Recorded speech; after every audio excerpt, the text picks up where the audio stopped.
Dandy's World needs improvement. Now, don't get me wrong, I am not coming from the point of somebody who hates the game. I play far too much, if I'm being honest. When not playing, I'm actively watching other players or supporting artists or, watching the many live streams. But I do have my criticisms. Dandy's World, very, very simple game. Just too simple. You do machines, you run away, you see Dander, you repeat to buy the Toons, the skins, trinkets, all of that. Honestly, love the way the game's designed. Simple enough you can see it first try, still poses a challenge at times. Yet, after you've gone through enough and know everything, it gets so boring to do. There's a few odd ways I've thought of doing this, but here's a few odd ideas. Make the machines have variation of types of skill check. Make it so maybe one has it tapping buttons to count down, or connecting wires, or having a rare chance to get a spinning like minigame, where you're turning the wheel. Or if it's easier, make shiny versions of the Twisteds. I've seen this one done a lot, like do it so maybe after 4:15 you can see, Twisted Pebble, but with the flower skin. Or you can see Shelly with the dinosaur hoodie skin.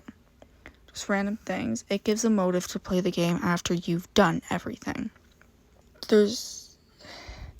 Listen, I know somebody's gonna mutter, oh, well, maybe if you just bought everything in the shop. I have bought every little thing in the shop. As of recording this audio, I have 70k of rotting ichor. There's very easy things I could say.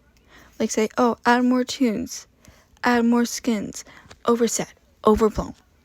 Done a million times. 10,000 fan skins. Maybe more trinkets. I don't know. Make it so, maybe every 50k, 100k ichor is the same as buying the Rubik skin. You get special unlockable trinkets, skins, or something for getting that much ichor as the character. Hell, even a donating system would work. I know a lot of people are like, oh, I want large number to get larger. I want big number to get bigger. It makes the game boring. You did a run. You completed it. You got to a new floor. What are you going to use your reward on? Literally nothing. It's such a specific thing, but it genuinely does not get talked about enough. The designs. Okay, the designs. The designs in games and favoritism. I know my answer is a love letter, but baby, this is hate mail, okay? I love designs. Adore them. They're simple and memorable. They're easy to learn the art style. I love the designs. Absolutely adore them. They're simple and memorable, and they have that cartoonish charm without being too kid-friendly or too dark, which, yay! As somebody who has issues visually, we love games we can see in. Where the problem comes in for me is just how bland some of the twisted designs are. Instant,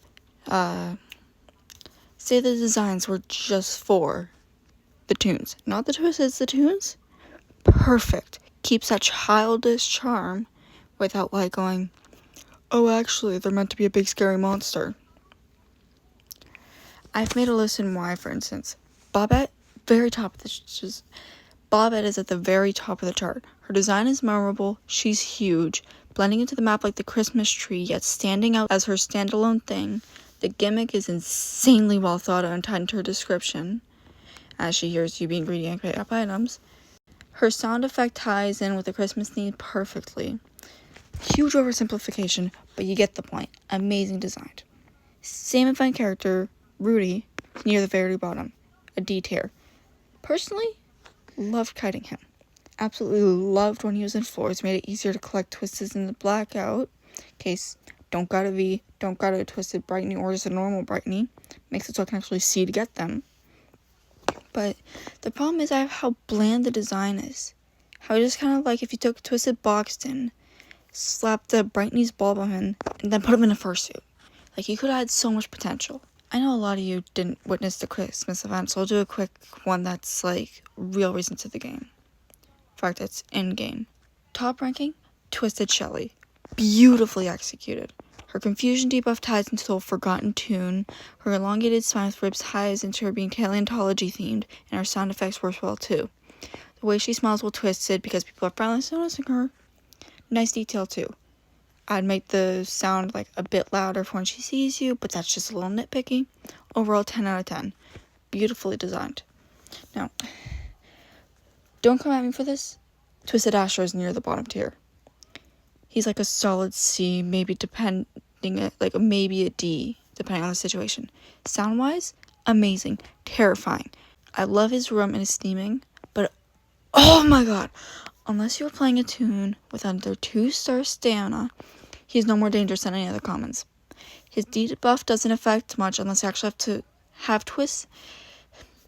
His debuff doesn't affect much unless you have to have twists that actually make you have to run.